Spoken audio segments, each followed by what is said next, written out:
Hey, man, it seems that some of us have forgotten that the most important aspect to a good mix is a really good recording.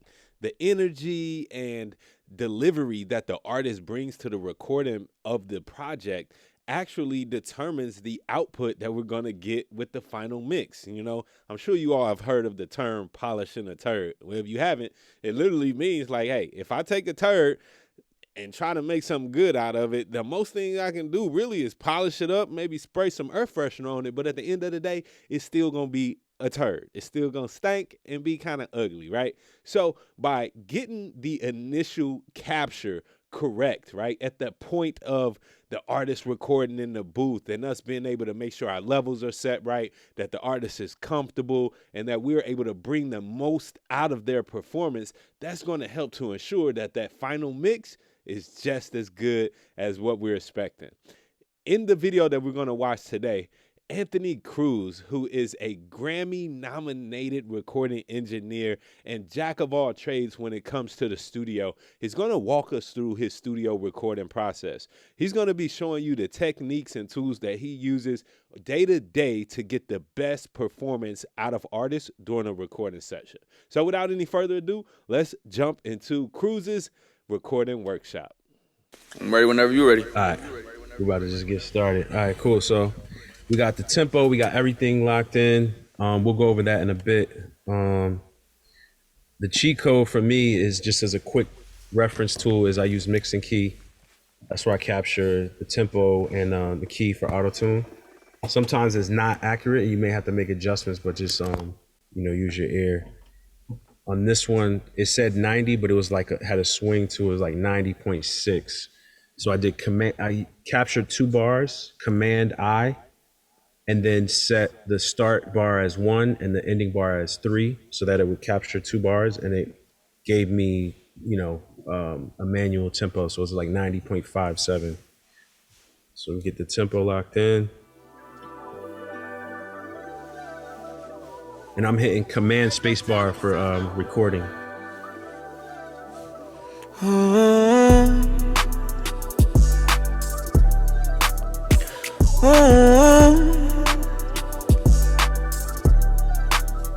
Close my eyes, I saw the crowd, the woman screaming from the front seat. We been running up that money, finally got the way we running. You hear that? Right, cool. When she coming, get to sit my feet up on the home I built, them it's so comfy. You don't see we made it. Let's see. Turn the audio up a little bit. Better? Close my eyes, I saw the crowd, the woman screaming from the front seat. We been running up that money, finally got the way we running. One more time. Okay, so I'm gonna capture everything. Like I like to playlist everything. So just do Control backspace. So you keep every take.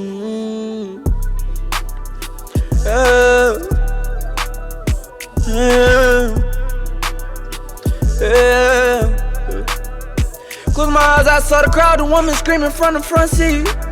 Punch me in. You hear that? We been running up that money, finally got the way we running. Hit the baddest bitch so. Hey, come tell her what's up now.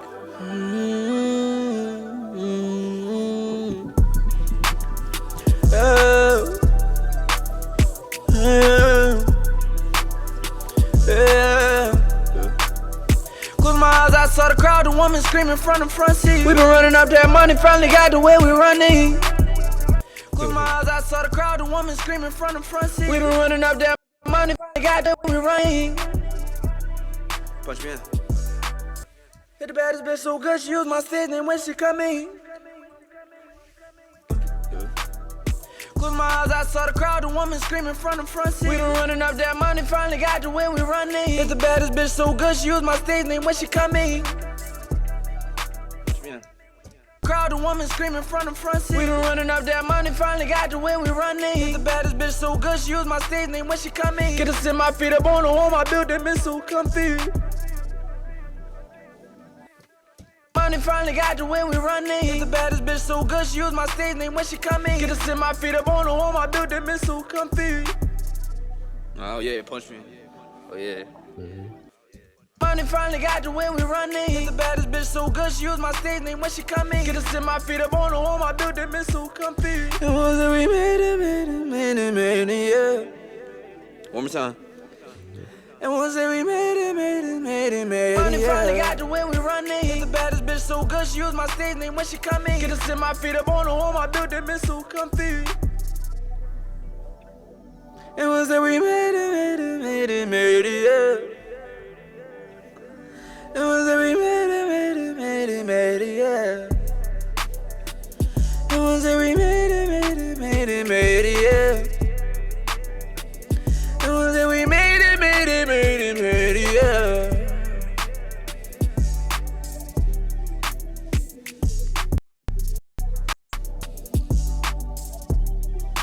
Okay, cool. Real quick, let me pause Jay so I could break some things down because it was moving kind of fast.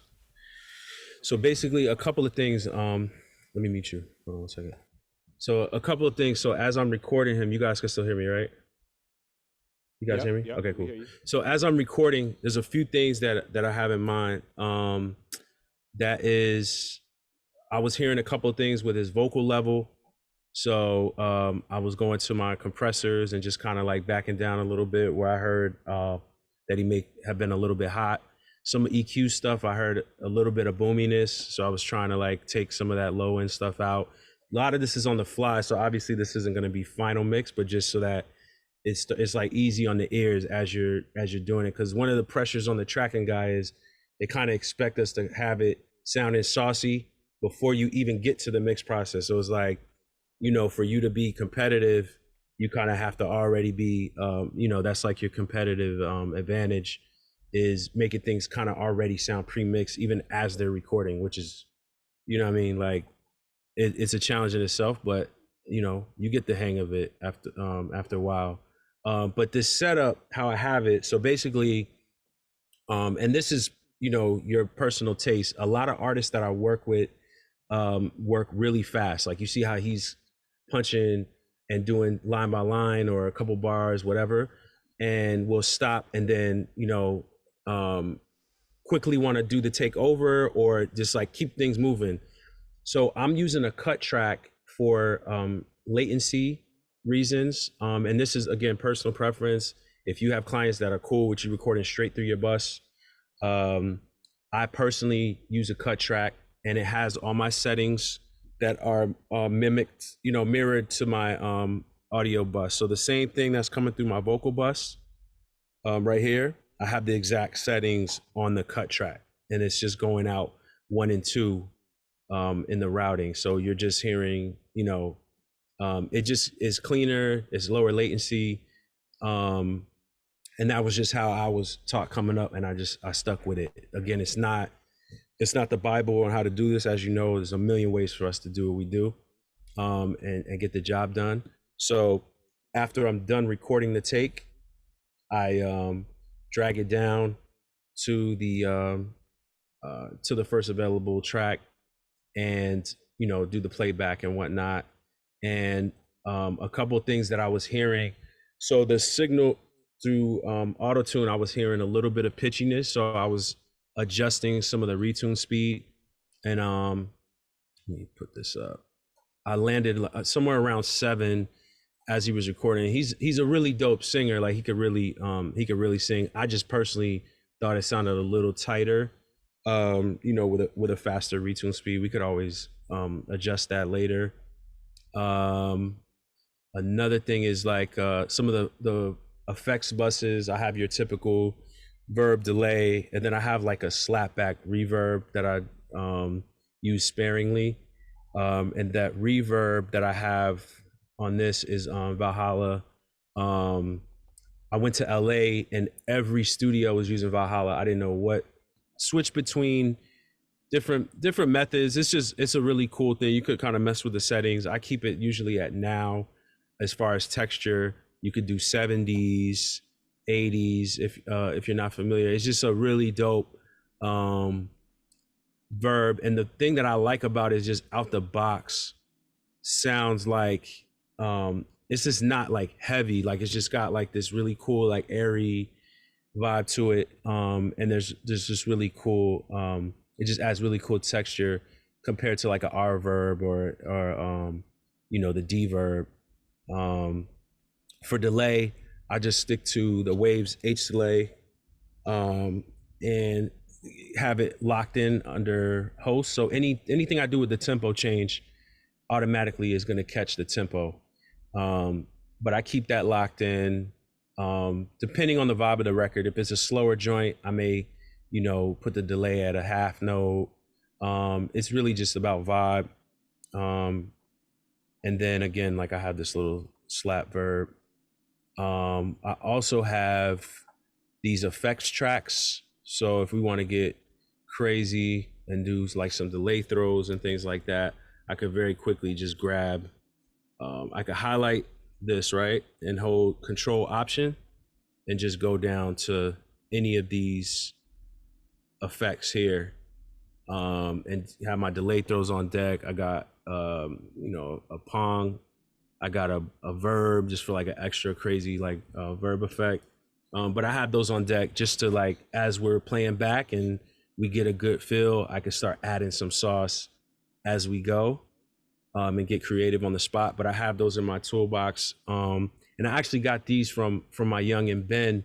He actually put me on to some of these effects, and I've just been, altering them ever since and added it to my tool belt. I think, as engineers, it's cool to collaborate, you know what I mean? Like as you find different ways to do things, add it to your template and just have it kind of build your arsenal, you know what I'm saying? So this is a stripped down joint just for this particular class. I may have more or less, whatever, but depending on what I'm doing.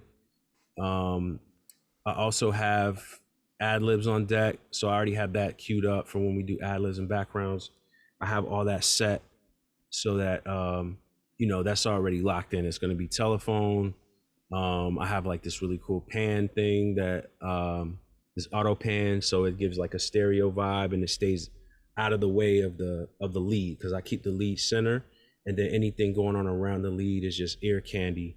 And depending on vibe is like the width of the auto pan, I'll kind of leave a little tighter, just depending on the type of record. But it's just something cool to have to mess with. And I just add extra verb and delay to the ad libs. I'll just feed them so I could just, boost those things independently.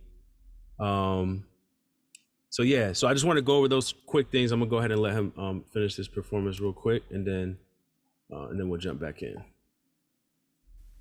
All right, cool. You ready, Jay? Mm-hmm. All right. Send the view from out the private jet, I let the birds out. Fuck around, dream for the stars, I be gambling and won a lot. Gamble used to run about, gamble damage going high. Had a far back, change his route. Tryna be out the way like make it out, yeah. All my dollars real ain't fake the drought. Living life I used to fake smile. It was quiet till his pain was loud. The decision was a problem child. One more time.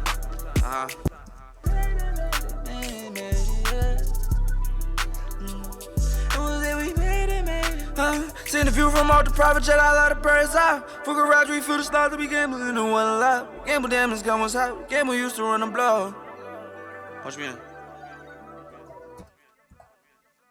Had a far back, change his route. Send the view from out the private jet, I let the birds out. Fuck around, dream for the stars, to be gambling and one a lot. Gamble damage gun was hot. Gamble used to run the block. Yeah, punch me in, all right. All right. Had a far Jay. back, change his route. Yo, Jay. Tryna be out the way like make it out. Jay. So Yeah, I heard. all right. So let's for the sake of time, let's leave it there. And I'm gonna just wrap up with them, and then All right, cool. and we good. Yeah, because we got like a time limit. I don't want them to run into. All right, that's cool. Yeah. All right. Appreciate you, bro. Send the view from out the private jet, I let the birds out. Fuck around, dream for the stars, to be gambling and one a lot. Okay, cool. So a couple things. So again, Control / for your save every single take. And you notice at one point I had forgotten to record, and that's the beauty of using Quick Punch. At any time, we look like geniuses because like we might be forgetting to record, or we get caught up with something, or somebody say something to us. You hit that record button, and even if you get the tail end of the take, you could always drag back everything that was said in the recording. So it's always important to default to Quick Punch mode to be able to do that. I got a question. I normally see where the templates where you're recording, you're dropping down to those recorded tracks. Yeah. Is that because of the processing power? Because you're not using HD, or just because your favorite plugins, you don't want to have to mix after you record it? Because what I've been doing is I just been recording on my main track and just punching them in and not dropping nothing down, so I don't got to worry about all of that. Yeah. So the thing is, there's multiple ways you could do it. So what I was trying to explain is like, the reason that I do the cut track is simply for delay compensation. So like it's a cleaner signal when you record it that way. For whatever reason, I never got into the science of it. It's just that a couple engineers that I came up under when I was at Rock the Mic, they had cut tracks because it was like for R&B acts that had all these tracks and they had all these auto-tune things going on, and it was like a very heavy session. So even on an HD rig, they would use a cut track. You know what I'm saying? Like even if you do even if you come in at a low, you set your playback engine and you at low sample rate and everything, and it's still, there's artists that are just sensitive to that. Yeah, they're just sensitive to that. And so it's just a delay compensation thing for me. Okay, got it. Yeah, got it. yeah. Mm-hmm. Yeah, this is why I transformed to UAD, so I don't have to worry about all that. Right. All I typically do is once I record you with the effects on the actual console, I just copy and paste the settings in Pro Tools. So I don't gotta drop nothing down. You know what I'm saying? This is like a long process. Yeah. You know what I'm saying? So but I just wanted to ask that, but good explanation. Perfect. That's what's up. I appreciate it. Mm-hmm. We got any other questions from y'all out here? Big girl, I see you with the hand raised. Thank you. What's your buffer size? The buffer size on it. Yeah, real quick, I should. It's He actually I ain't gonna lie, he recorded all that at 1024, which is a big no-no. But he did his thing. Yeah, I normally come in at like 64 or 128. But yeah, he was recording all that at the mix rate. Shout out to on him. point. He was on point. Yeah, he was on point. He was on point. Shout out to him. Yeah. Did you hear it delay? He did good. Nah. Oh nah. I ain't gonna lie. He did his thing. He was chilling. So yeah. But normally I would have it at 128 or 64, depending on what I'm using as far as plugins. Okay. All right. Let's go to B girl and then Ben. You got to unmute yourself. That was amazing. Y'all do that again. Yes. Amazing to see that.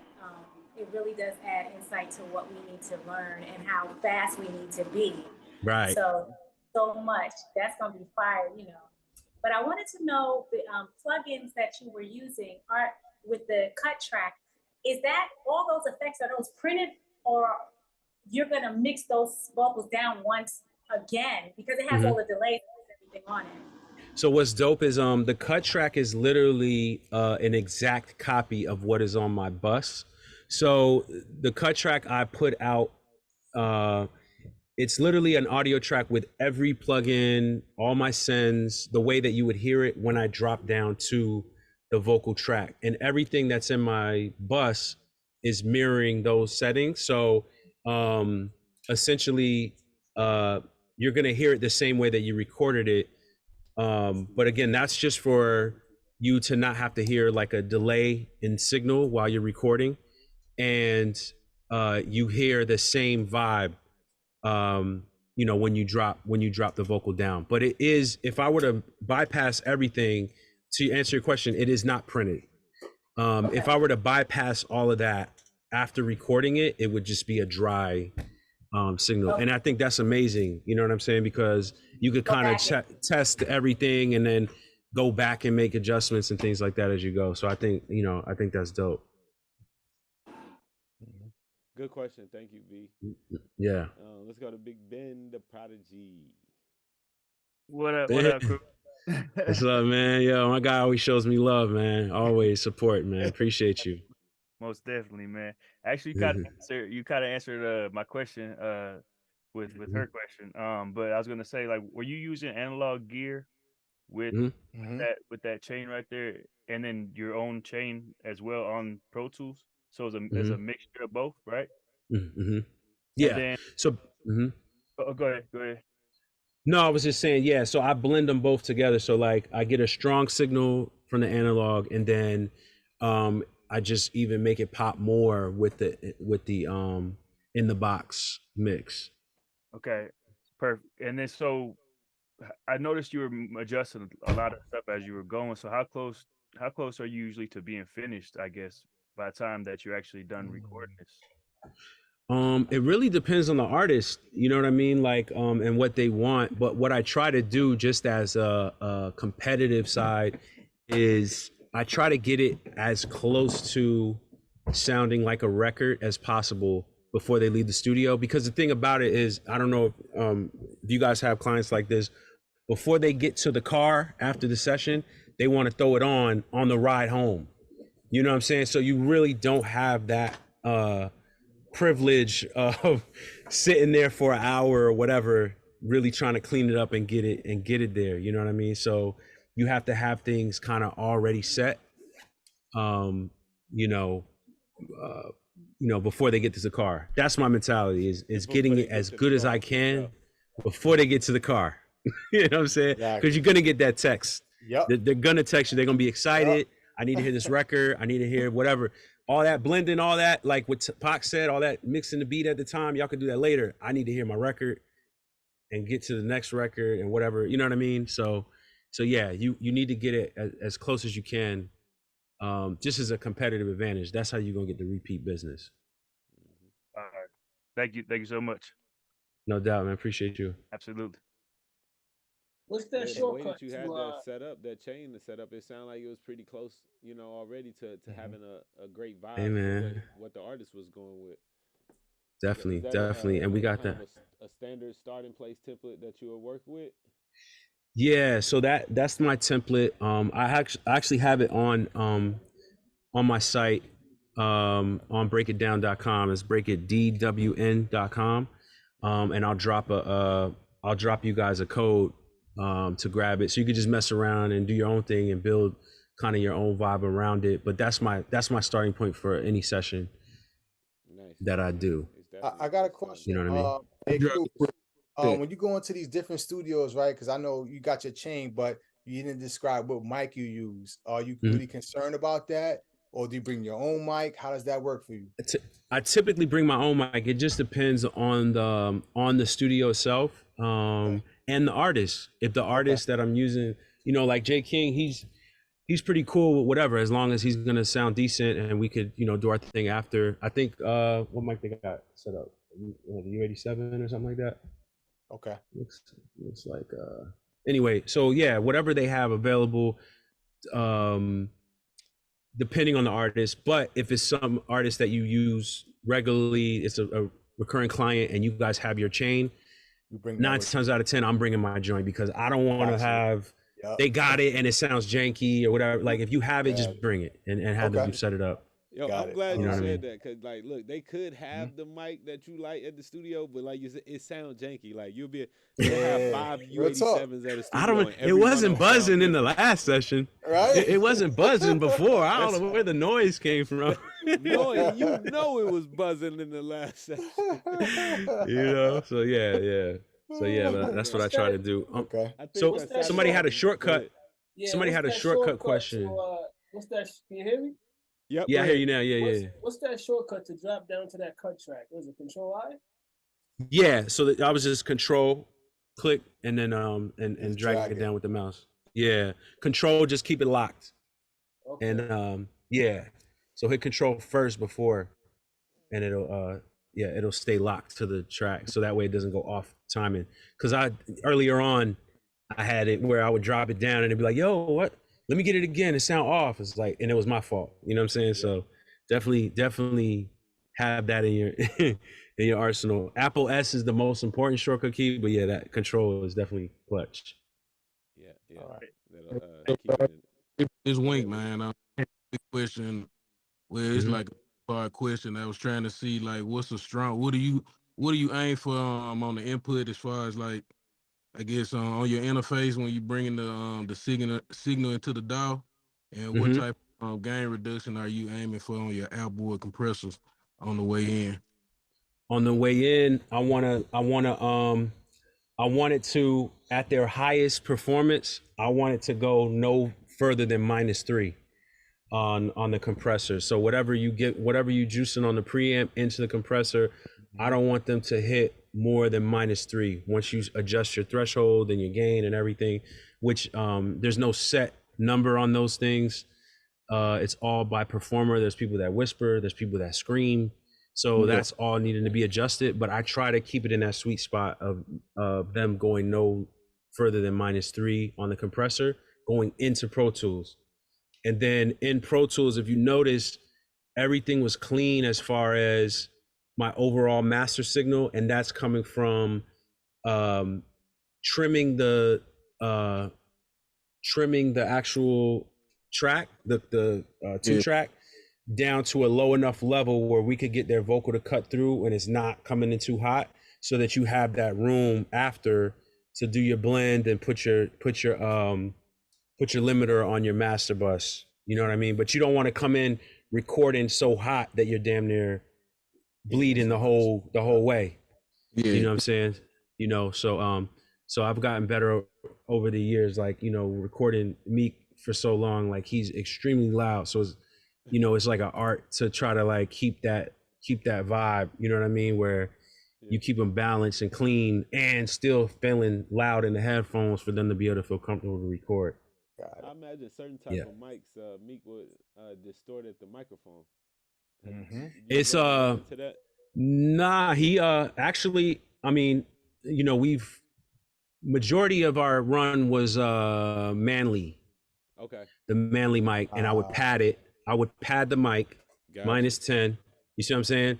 Yeah. And then I would do my adjustments on the gear. I had the tube tech, I had the 1073. So that way, you know, I controlled him going in, and then I also had the padding on the mic for when he wanted to really get busy, you know what I mean, and go crazy. So right. So for sure. Yeah.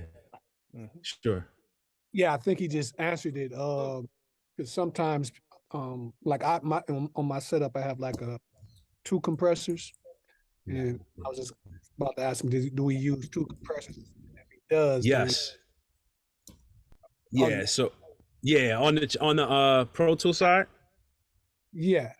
Yep. So. Yep.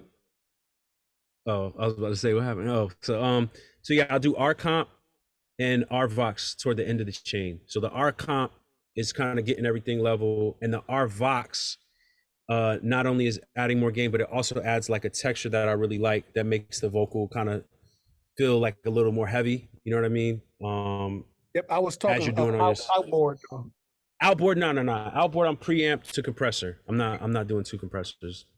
Okay. Yeah. Yep.